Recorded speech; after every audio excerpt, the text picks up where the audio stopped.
एक साखी न बदला है, इसलिए तुम शरीर और उसके हर विषय से अपने को अलग कर लो। हर वक्त शांति में आनंद में रहने का सबसे सरल साधन है अपने को देह से अलग समझो। कल यहाँ तक हुआ था, इसके आगे आज दादा ने ज्ञान अनुभव करके बताया। जैसे तुम्हारे पड़ोसी को कोई कुछ कहता है या कोई बीमार होता है तो तुम्हें कुछ असर नहीं होता। तुम भी अपने को अमर आत्मा जानो। हम मस्त हुए बेबादा पिए, साखी की नजर की सबके। पागल को अपने देह की सुख नहीं रहती। तुम भी आत्म मस्ती में मस्त हो जाओ। गीता में भगवान ने बोला, तू इंद्रियों के विषयों में नहीं जा। करने वाली शक्ति भगवान की है। यहाँ पर कितना सुंदर भगवान बोल रहे हैं। बोला दादा ने ये ज्ञान अनुभव करके बताया। क्या अनुभव किया? तुम्हारे पड़ोसी को कोई कुछ कहता है या कोई बीमार होता है तो तुम्हें कुछ असर नहीं होता। तुम्हारे पड़ोसी को बीमार होता है, कोई बात होती है तो क्या उससे तुम प्रभावित होते हो? प्रभावित नहीं होते। तो बोला जैसे तुम्हारे पड़ोसी को कोई बात होती है तुम प्रभावित नहीं होते हो, उसी तरीके से तुम्हारा शरीर ये तुम्हारा पड़ोसी है। तुम आत्मा हो, तो जब तुम्हारे शरीर को कोई बात होती है या कोई इसका अपमान करता है तो इसको क्यों बुरा लगता है? पड़ोसी का कोई अपमान करे तो आपको बुरा लगता है? नहीं लगता है। हमें थोड़ी कहा है, उसको कहा है। तो उसी तरीके से जब आपका कोई अपमान करे तो आप अपने मन को ये ट्यूनिंग दो, ये शरीर मेरा पड़ोसी है, मैं तो आत्मा हूं। इसका प्रमाण है, जैसे आपके सिर में दर्द हुआ तो आप क्या बोलते हो? मेरे सिर में दर्द हो रहा है। ये कह रहे हो हमें दर्द हो रहा है, तुमसे अलग है। मेरी आंख में दर्द है तो ये थोड़ी बोलते मेरी आंख है। मेरी आंख में दर्द हो रहा है मतलब मेरी आंख मेरे से अलग है। तो जैसे आप बोलते मेरे पड़ोसी को किसी ने अपमान किया, मेरे पड़ोसी को सिर में बड़ा दर्द हो रहा है, तो उसी तरीके से ये शरीर भी मेरा पड़ोसी है। जब ऐसा जानोगी तो तुम फिर मान अपमान से प्रभावित नहीं होगी। तुम प्रभावित कब होते हो? तुम प्रभावित होते हो कब? जब ये फील करते हो, मुझको कहा, हे भगवान मैंने तो आज तक कभी इसका अपमान नहीं किया, मैंने तो उसको इतनी इज्जत दी और मेरे को इतना अपमान कर रहा है, मेरे को बोल रहा है। तो उस समय पे क्या होता है? उस समय आपको दुख होता है। दुख हुआ क्यों? मेरे को, मेरे पड़ोसी को दुख नहीं है। तो हमेशा इस बात की फीलिंग रखो, ये शरीर मेरा पड़ोसी है, मैं तो आत्मा हूं। फिर कितनी अच्छी बात बोली भगवान ने।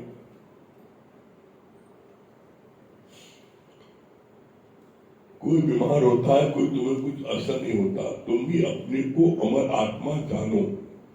हम मस्त हुए हैं बेबादा पिए, साखी की नजर के। पागल को अपनी देह की सुध नहीं रहती। तुम भी आत्म मस्ती में मस्त हो जाओ। गीता में भगवान ने बोला, तू इंद्रियों के विषयों में नहीं जा। करने वाली शक्ति भगवान की है। अब कितना सुंदर यहाँ बोला भगवान ने। यह बोला तुम जैसे पागल व्यक्ति जो है वो कैसे भी रहे, चाहे वो निर्वस्त्र रहे, चाहे कपड़ा पहने रहे, चाहे उसका कपड़ा फटा हो, कोई बात हो तो वो चिंता नहीं करता। इसी तरीके से जब आप भी अपनी आत्म मस्ती में आ जाओगी तो फिर आपको किसी बात की सुध-बुध नहीं रहेगी। दादा भगवान का उनका कॉलर फट जाता था तो उनके कपड़ा दूसरा लाग रख लेते थे, उन्हें चिंता नहीं रहती थी। वो बिना कहीं जाना भी होता था तो चल देते थे। कहीं जो साथ लेके आया उसको करे जूते हम खाए, हम अपने में कुछ नहीं है, अपने में कुछ नहीं रखते थे, एक पाई पैसा नहीं रखते थे हीरे व्यापारी करोड़ों अरबपति थे। लेकिन जब उनको ज्ञान में आ गए तो उन्होंने फिर टोटल सब चीज से अपने को अनपिक कर लिया। तो यहाँ पर जब आप अपने को सबसे अलग कर लोगे तो क्या होगा, फिर आपको कोई चीज भासेगी नहीं। फिर कितने चार बोली यहाँ पर, तू इंद्रियों के विषयों में नहीं जा, करने वाली शक्ति है। अब इंद्रियों का विषय क्या है? ये जो इंद्रियां है, 5 ज्ञान इंद्रियां है, 5 कर्म इंद्रियां है। तो जो इंद्रियां है हम इन्हीं विषयों में तो फंसते हैं। जो चीज आपको देखने में अच्छी लगती है हम उसको बार बार देखते हैं, जो चीज हमको खाने में अच्छी लगती है उसको बार बार खाते हैं, चाहे नुकसान करे। तो ये इंद्रियों विषय तो है।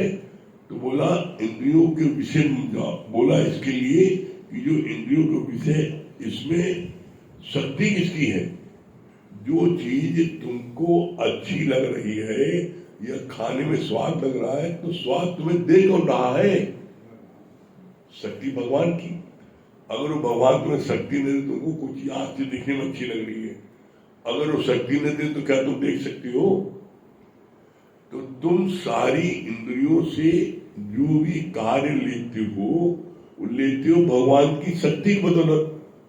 लेकिन ये तो मैंने मजा लिया, तुम अपने को मान लेते हो, शक्ति उसकी लेकिन तुम मानते अपने को। तो बोला जब तुम मान लोगे कि सब कुछ उसी परमात्मा का है, उसी शक्ति के बदौलत है, तो तुम फिर शक्ति का गुणगान करोगे। और जब शक्ति को गुणगान करोगे तो कभी किसी भी विषय में फंसोगे। हम किसी भी विषय में आकृति में फंसते क्यों हैं? क्वेश्चन मार्क है। हम किसी भी विषय में किसी भी आकृति में फंसते क्यों हैं? हमें देखने में अच्छी लगती है। तो बोला जब देखने में अच्छी लगती है तो तुमको देखने में अच्छी लगती किसकी बदौलत? शक्ति बदौलत। अगर शक्ति न हो तो क्या तुम आंखों से देख सकते हो? तो हर कर्म हर चीज शक्ति भगवान की, लेकिन वो अपने उसमें इन्वॉल्व कर लेते हैं। दादा ने बोला मेरे काम मेरे 10 नौकर करते हैं, सारे दिन काम करके जब याद करते हो तभी थकान होती है। सच्चा सुख भी तभी मिलेगा जब और सुख नहीं देते हो। तुम्हारी आशा ही दुख देती है। कितनी प्यारी बात बोली है। आप देखो, कभी चेक करना अपने को, कपड़ा धो रहे हो घर में, तुमने घर के सब बच्चों को कपड़े, तुम जब धोने बैठते हो, बेटा तुम भी दे देना, बेटा तुम भी दे देना, सब कपड़े धो दिए। धो दिया तुमने, कितने जोश से तुमने 50 कपड़े, सब कपड़े धो दिए और बड़े खुश होते हो, तो मैंने सब कपड़े धो दिए। उसमें तुम्हें थकान नहीं आती है, जोश में रहते हो। लेकिन जब तुम उसको फैलाते हो 1 2 3, अरे 50 धोए मैंने, और हमसे बोलना कि आज बहुत थक गए। थकान कब भाई? जब तुमने महसूस किया कि मैंने 50 कपड़े धोए, तुमने 50 लोगों का खाना बनाया, जिस समय तो बड़ी खुशी मिल रही है कि आज 50 लोगों का, आज सब लोग आए मेहमान, सब खाना बनाएंगे, खूब अच्छा खाना बने। हे गुरु जी खूब अच्छा खाना बनवाना। बड़ा खुश हो, बड़े खुश हो रहे हो। लेकिन जब याद किया कितने लोग आए तो 50 लोग, 50 खाना बनाए हमने, बस उसमें थकान। मैंने इतना बनाया, जहां आपके मन में कर्तापने का भाव आया उसी समय थकान आ जाएगी और उसी समय अहंकार आएगा। तो इसके लिए बड़ी अच्छी बात भगवान ने बोली, जब कभी भी कोई भी कार्य आपका हो जाए तो बस सिंपल से एक बात बोलो, गुरु जी की कृपा से हो गया। 50 का हुआ, 100 को हमें नहीं पता, गुरु जी ने जितना बनवाया बना दिया, हमें कुछ पता ही नहीं। आप कोई जोड़ घटाना मत करो, जो कुछ हुआ गुरु जी की कृपा से हुआ, जो भी उपलब्धि हुई गुरु जी की कृपा से हुई। कभी किसी चीज में गड़बड़ मामला हो गया तो उस समय हमेशा एक बात बोलना, इसमें कोई भलाई होगी, इसमें गुरुजी ने ऐसा हो गया, इसमें कोई तो भलाई होगी। ये मत कहो कि ये गड़बड़ कैसे हो गया, गड़बड़ नहीं हो गया, इसमें कोई भलाई होगी। तो जब हम हर बात में शुक्राना मानेंगे गुरु का कि ऐसा हो गया, इसमें कोई भलाई है और सत्यता यही है, ये बात हमने अपने जीवन में अनुभव की है। आप किसी चीज को प्राप्त करना चाहते हैं, जी जान की कोशिश कर दी आपने और उसके बाद आपको नहीं मिला, तो आपके मन में बड़ा दुख होता है, बड़ा होता है, मैंने इतनी मेहनत की, इतना सब कुछ किया, तब भी नहीं मिला। निश्चित जान लेना उसमें कोई आपकी बहुत बड़ी भलाई छुपी है। ये बात हमने अपने जीवन में स्वयं देखी है। किसी चीज को प्राप्त करने के लिए हमने बड़ी मेहनत की, बहुत उपाय किया, कर्म कांड जो साधु संतों ने कहा उसको भी करवा दिया, लेकिन उसके बाद भी वो चीज प्राप्त नहीं हुई। और जब प्राप्त नहीं हुई तो उस समय इतनी बदले की भावना, रिवेंज की भावना कि अब हम डूबे, सब डूबो देंगे, कोई नहीं बचेगा। हमने कहा सब, किसी को मतलब नहीं। परिणाम ये हुआ कि जिस समय ये बात हुई तो उसमें बड़ा दुख हुआ, बड़ा रोए हम, बड़ा कि आज हमको पहली मरतबा जीवन में इतनी बड़ी असफलता मिली है। लेकिन उसके 3 महीने बाद ही कुछ ऐसा हुआ कि हमने इस बात को महसूस किया, अगर वो चीज मेरे मन की हो जाती तो आज 3 महीने बाद हम शहर छोड़ हमको भागना पड़ता या सुसाइड करना पड़ता। इतना हम लोगों के कर्जदार हो जाते। परिणाम क्या हुआ कि जब वो हुआ तो हमने सबसे नाता तोड़ दिया। हमका नहीं, कोई अब आज से कोई लेन देन नहीं, सब बंद। उसका परिणाम ये हुआ कि जो चीजें आपके हमारे पास के लिए संभव नहीं थी, वो सारी चीज हमको मिल गई। क्यों? जब इस प्रकार का हुआ, हमने एकदम सबसे इस बात का नाता तोड़ दिया, हमने आज से सब बंद। उसका एक परिणाम हो कि इतना वो चीज कलेक्ट हो गई, इकट्ठा हो गई कि हमारे उससे ही अकेले वो सब कुछ बन गया। और अगर वो हम ना करते तो पता लगता कि हमको खुद छोड़ के भागना पड़ता शहर या सुसाइड करना पड़ता। तो जिस समय कोई बात मेरे मन की नहीं होती है, उस समय हम गुरु को, भगवान को, सारे पंडितों को बहुत कोसते हैं, सब दुश्मन है। और उसमें आप बहुत, उसमें आप जो है उतावले हो जाते हो। लेकिन हमने देखा, परिणाम देखा, धीरज, कुछ मत बोलो और ये सोचो इसमें कोई भलाई होगी। लास्ट में उसमें हमको भलाई नजर आई। तो कभी जीवन में कोई ऐसी बात हो तो घबराना नहीं, बल्कि फील करना कि इसमें निश्चित कोई न कोई भलाई है। फिर कितनी अच्छी बात बोली भगवान ने।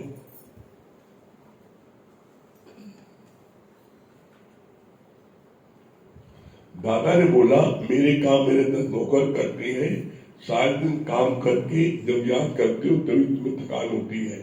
सच्चा सुख भी तभी मिलेगा जब और सुख नहीं लेते हो। कौन सुख? सच्चा सुख तुम्हें तभी मिलेगा जब तुम और सुख नहीं लोगे। कौन सा? जब ये आप ज्ञान का सुख लोगे, आत्म सुख लोगे, तो तुम्हें कोई सुख नहीं भाएगा। जब तक तुम इस ज्ञान का, आत्म धन का सुख नहीं लेते हो, तभी तक तुम्हें दूसरे सुख ललायित करते हैं और अपनी तरफ आकर्षित करते हैं। इसके लिए बोला भगवान ने, याद रखो, जो सुख आए फिर नहीं जाए उसका करो विचार, देखा पागल सब संसार, सुख सुख सुख करता जाए। ऐसे सुख का विचार करो जो आए और फिर जाए नहीं। ऐसा कौन सा सुख है? दुनिया का कोई सुख ले लो, दुनिया का कोई सुख ले लो, सिर्फ 2 मिनट का मैक्सिमम। कोई सुख ले लो, खाने का, पीने का, देखने का, भोगने का, कोई सुख ले लो 2 मिनट। उसके बाद में फिर तुम्हें उसी से तुम्हारे को हटने की, भागने की होती है।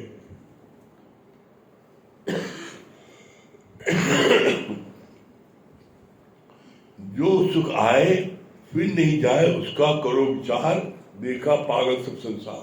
तो कौन सा सुख है? आत्म सुख। ये आत्म सुख कौन सा है? ये जो तुम्हारे को आत्म, जो परमात्मा के ज्ञान का जो तुमको सुख मिलता है, ये सुख तुम जो लेते हो। और ये सुख कहाँ है? बोला ये सुख है संतों के वचनों में, चरणों में। तो चरणों लोग समझते चरण पकड़ ले, चरणों मतलब चरण नहीं पकड़ो, उनके वचनों में है। जो सुख हम संतों के वचन सुनते हैं और जीवन में जब वो परिस्थिति आती है तो हम उससे दुखी नहीं होते। जैसे एज एग्जाम्पल, तुम्हारे पर कितना भी कष्ट है, कैसा भी कष्ट है, भगवान ने क्या बोला? ये भी गुजर जाएगा। जैसे ये तुम याद करते हो, अरे ये भी गुजर जाएगा। कई दिन है, कोई चीज है, अस्पताल भर्ती हो, कई दिन आएंगे भाई, 2 दिन, 4 दिन, 5 दिन, 10 दिन, महीने, 2 महीने, 4 महीने। तुम 40 साल बाहर रहे, बचा पा रहे हो, 40 साल की चिंता नहीं कर रहे हो। 4 दिन में तुम बिल्कुल बौरा जाते हो भगवान के निकल अस्पताल से, और 40 साल बाहर मस्ती में घूमे। और जब आजाद रहे हो कि चाहे जहां जाओ, जब तो अपने कमरे में बंद रहे हो, जब तो कमरे बंद रहते हो, अरे सोन तो बोलो मत, अभी मत बोलो। और जब कमरे में बंद कर दिया गया, भगवान की बोला 100 कमरे में बंद रहो 4 महीने। अरे भगवान तुम कैसा देर कर दियो, तो तुम्हें तो कमरे में चाहते बंद रहो। जब हमारे ऊपर किसी बात की पाबंदी हो जाती है तो हमें बुरा लगता है, तो हम उसमें बंधन महसूस करते हैं। हम आजादी जब तक रहती है तो हम बड़ा मस्त रहते हैं। तो बोला अभी आज दिन तक तुम आजाद रहो, तुम्हारी उम्र जो है 60 साल है, 40 साल है, 20 साल है, 30 साल है, इतने साल आजाद रहो, तो तुम कौन सा तीर मान लियो? तुमने कौन सा तीर मान लिया? कौन सा तुमने धर्म का काम कर दिया? कौन सी किसी नैया पार की? तुम्हारी उम्र और बढ़ जाए, भगवान और बढ़ा दे, तो तुमने कौन सा सर्व सुख देने वाला कार्य किया? तुमने काम तो वही किया, मैं मेरे का, बस मैं और मेरे वही 2-4 पुंगड़ी बस उन्हीं के लिए किया। तुमने सर्व के हित के लिए कोई कार्य किया? गुरु जी ने बड़े कठोर शब्दों का इस्तेमाल किया है। क्या बोला है?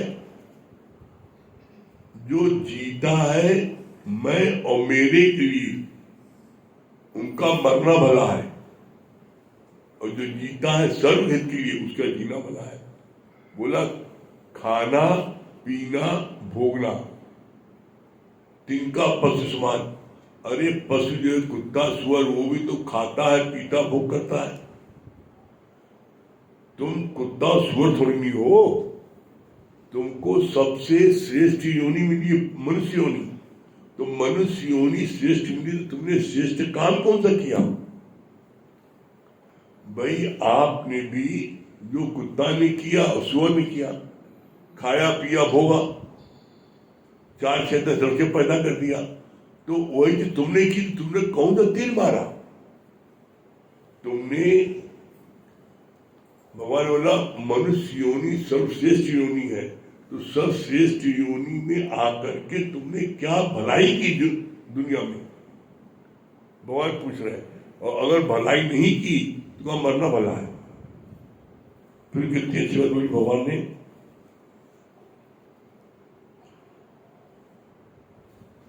सच्चा सुख तभी मिलेगा जब और सुख लेते हो। तुम्हारी आशा ही दुख देती है। जब अपने को और दूसरे को शरीर मानते हो तभी दुखी होते हो। शरीर की हर अवस्था को जानने वाला कौन है? अब वो कितनी अच्छी बात बोली, तुम्हारी आशा ही तुम्हें दुख देती है। तुम आशा करते हो किसी से हो, ये हमें एक गिलास पानी दे दे, उससे पानी नहीं दे, मम्मी अपना पानी ले लो, तो बड़ा दुख हुआ। तो तुमने आशा क्यों रखी? जीवन में कभी भी किसी से कोई आशा मत रखना। तुम्हें आशा रखोगे तो निराशा मिलेगी। आशा रखी क्यों? कोई कुछ करता है, कोई कितना उपकार करता है, जब कर लेता है ठीक, बहुत अच्छी बात है, नहीं करता है तो कोई गिला शिकवा नहीं रखो, कोई अंदर में अपेक्षा नहीं करो किसी से। और एक बात आप देख लेना, ये बात हमने बहुत करीब से महसूस की है। जब आप कभी किसी से कोई आशा रखते हो तो आपका वो मान, आपका वो सम्मान आपको नहीं मिलेगा। जिससे आशा रखते हो तो उसके आगे तुम हिलाओगे, उसके आगे तुम हिलाना शुरू कर दोगे। तो बोला वो भी जानना मेरे आशा करते हैं। जब तुम आशा रखोगे तो तुम्हें निराशा मिलेगी। तो निराशा मिली क्यों? किसी ने कहा था हमारे से आशा रखो? नहीं। आशा रखी क्यों?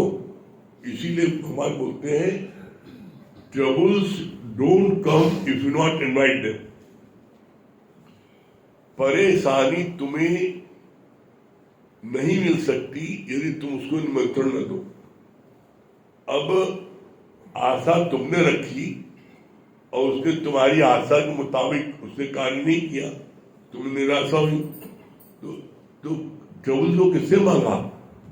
तुम्ही ने तो अपने लिए मांगा ना। न तुम आशा रखते न तुम्हें निराशा मिलती। और जब आप अपने को शरीर मानो तभी आपको दुख होगा। शरीर मानते हो तभी दुख होता है। शरीर की हर अवस्था को जानने वाला कौन है? अब आप बचपन में कैसे थे, जवानी में कैसे थे, बुढ़ापे में कैसे लग रहे हो, तो इन तीनों अवस्थाओं जानने वाला कौन है? जो तुम्हारा अंदर बैठा परमात्मा है, तुम्हें जानना है कि तुम बचपन में कैसे थे। बचपन में कैसे तुम किसी की पेंसिल चुराते थे, किसी की रबड़ चुराते थे, किसी को मारते थे, पीटते थे। मतलब तुमने क्या क्या हरकत की है तुमने बचपन में, तुम्हें सब याद है, भूले नहीं हो। तो बोला तुम्हारे को जितनी अवस्था है सब याद हो। तो ये अवस्था जो है, और चौथी अवस्था कौन सी है? गहरी नींद। गहरी नींद आती है तो मर गए। गहरी नींद है भाई वो, बचपन, जवानी, बुढ़ापा, मौत। तो मौत भी है, गहरी नींद है। क्यों गहरी नींद है? आप बोलते हो चल बसा, यहां से चला कहीं बसा, तो मरा कहां? ये जितने तुम्हारे घर में, चाहे बिल्ली हो, चाहे चूहा हो, चाहे छिपकली हो, चाहे गोजर हो, चाहे बिच्छू, वो सब तुम्हारी उसकी है। तुमने सोचा था ऐसा घर हो तो बड़ा बढ़िया है। जब तुम ऐसा घर बड़ा बढ़िया है तो तुम्हारी इच्छा के अनुसार तुम्हें कोई न कोई रूप में उसमें जाना पड़ेगा, किसी न किसी रूप में। चाहे काकरोच बनो, चाहे खटमल बनो, चाहे मच्छर बनो और चाहे कुछ जाना उसी जगह पड़ेगा। तो तुमने काय अच्छा कहा, क्यों आशा रखी? बोला कभी जीवन में भूल के भी इस बात की आशा मत करना हे भगवान हमें ये मिल जाए। मन में चाहना रखोगे तो वो चीज तुम्हें अगर अभी नहीं मिली तो किसी न किसी जन्म में किसी न किसी रूप में, चाहे छिपकली रूप मिले, चाहे चाहे चाहे चूहा रूप मिलेगी। तो इसलिए बहुत अगर इच्छा होती है भगवान से मांगने की तो सब में उत्तम क्या है, जय विदनाथ होइत मोरा करऊ सो बेग दास में तोरा, सो तुम जानो अंतर्यामी और पूर्वो मोर मनोरथ। हे प्रभु, जिसमें मेरा हित हो यथाशीघ्र आप वो करो। आप जानते हो मेरा हित किसमें है। कभी भूल के भी किसी चीज की डिमांड नहीं करो। डिमांड करोगे तो उसमें निश्चित तुमको निराशा प्राप्त होगी। फिर क्या बोला भगवान ने?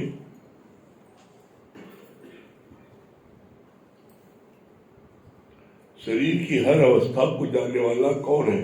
कहते हो मेरा हाथ, मेरा पांव, मेरा माथा, मेरा, पर समझ नहीं पाते कि कहने वाला कौन है। ज्ञान अंजन गुरु दिया तो अज्ञान अंधेर विनाश। कितनी सुंदर लाइन है।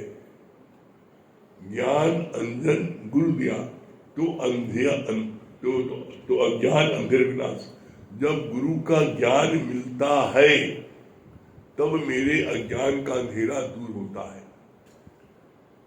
हम यहाँ पर जो दुनिया वालों ने अज्ञान भर दिया है, अंदर ठूस दिया है, जब गुरु को ज्ञान मिलता है तो वो अज्ञान हमारा निकलता है।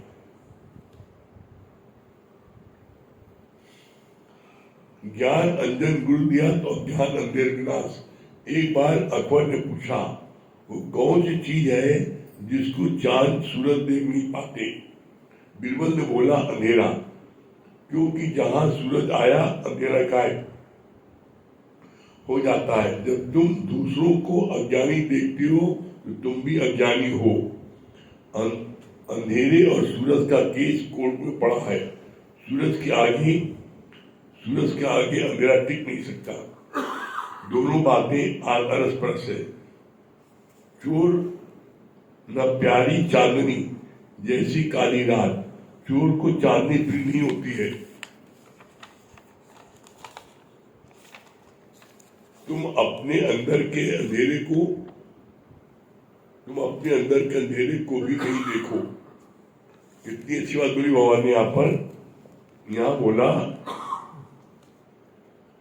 कि आज दिन तक सूरज और अंधेरे का मुकदमा चल रहा है। अंधेरे ने शिकायत किया कि सूरज हमको हर जगह से भगा देता, टिकने नहीं देता। तो जब सूरज कोर्ट में मुकदमा गया, भाई अंधेरे महाराज हाजिर हो, तो जब तक सूरज नहीं था अंधेरे महाराज मौजूद थे। जैसे सूरज उगा सूरज अंधेरा भाग गया। तो आज दिन तक अंधेरा सामने नहीं आया। तो बोला इसी तरीके से जो चोर होता है उसको चांदनी रात पसंद नहीं होती है। चांदनी रात में जो है पूर्ण चंद्रमा रहता है पूर्णमासी का, तो है तो रात लेकिन उसमें एकदम साफ दिखाई पड़ता है। आप सुई में के छेद में धागा डाल सकते हो, इतनी चांदनी रहती है। तो चोरों को अंधेरा सुहाता है।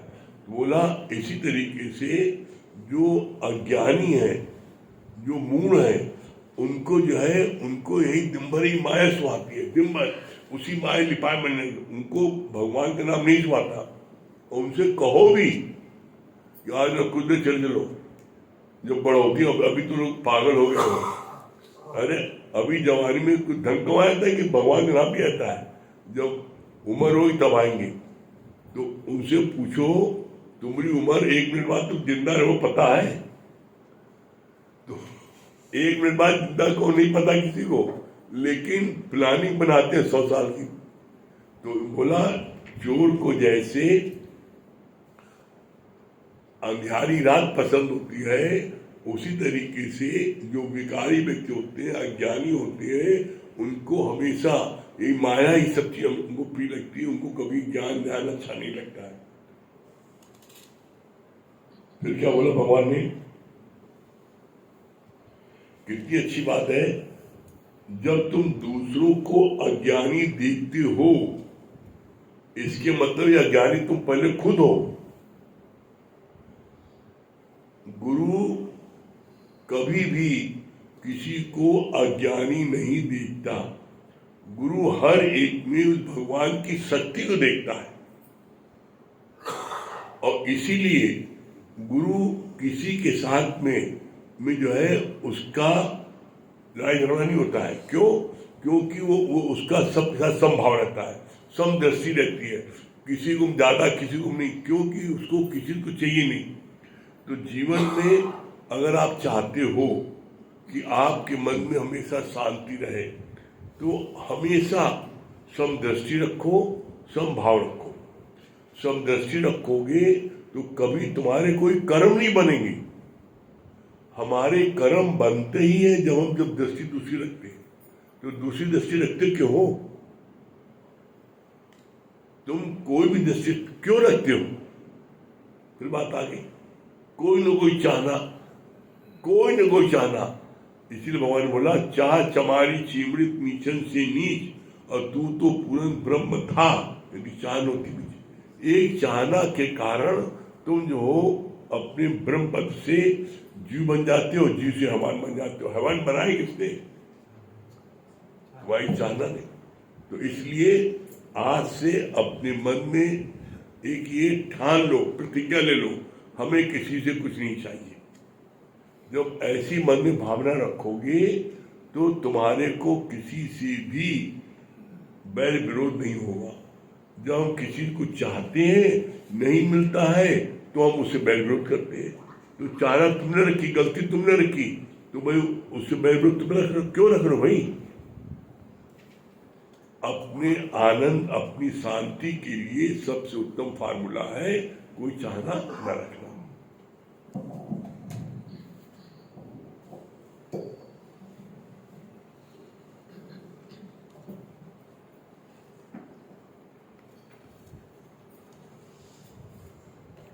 सभी प्रेमियों को हरिओम, राम राम।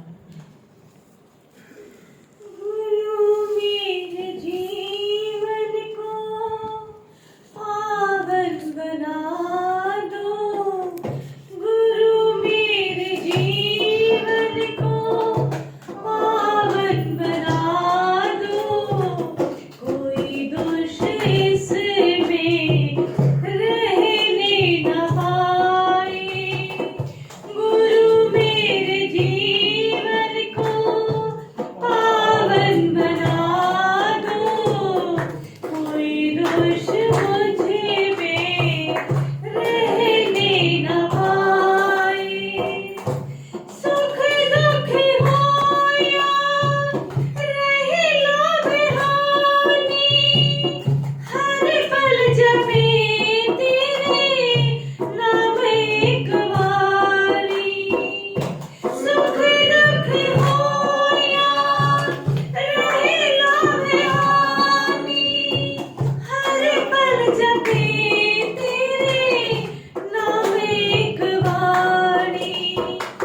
समझूं, अभिमान हो तेरा अपमान समझूं, समर्पण को तेरा ही बलिदान समझूं।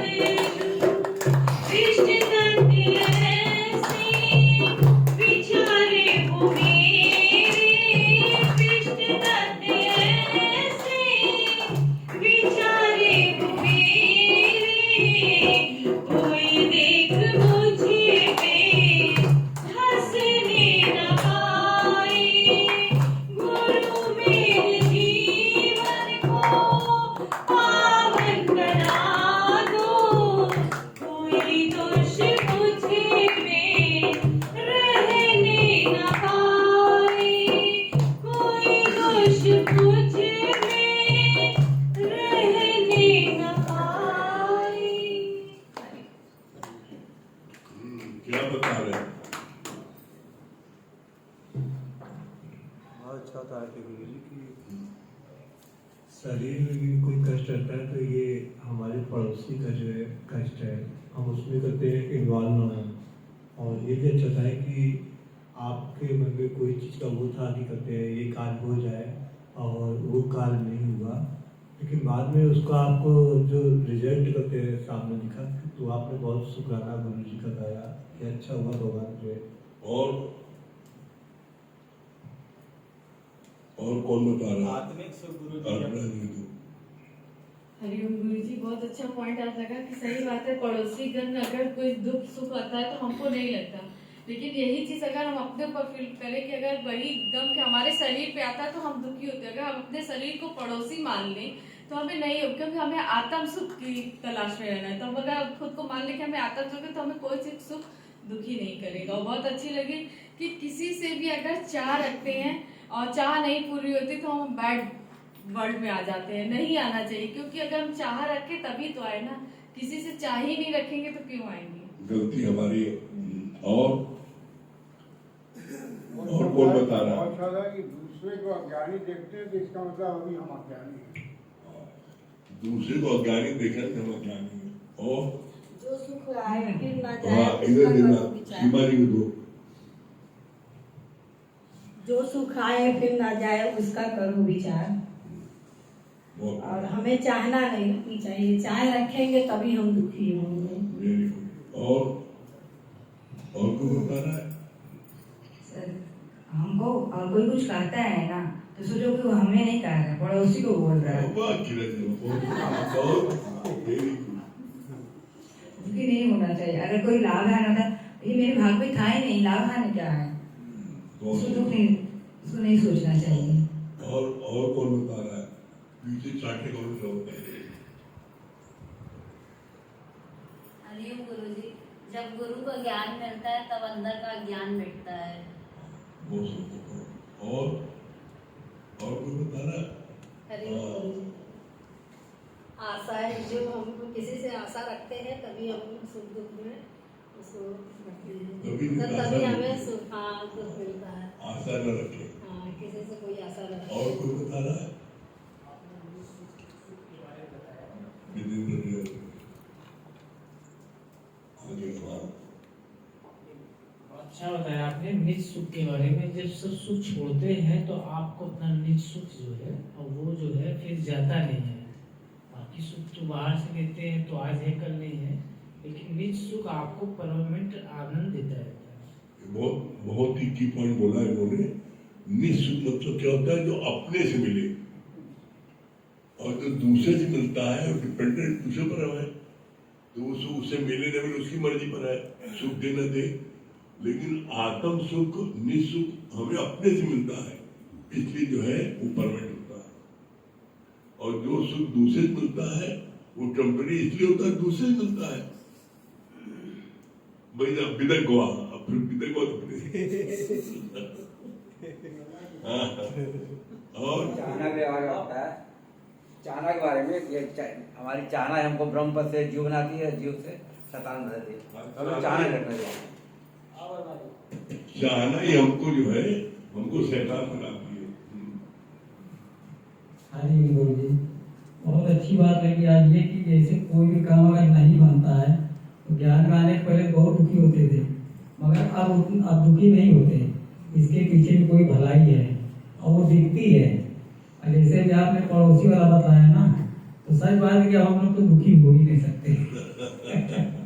इतने एक से एक रोज डेली नई नई बातें होती है। दुर्गेश भैया दिल्ली।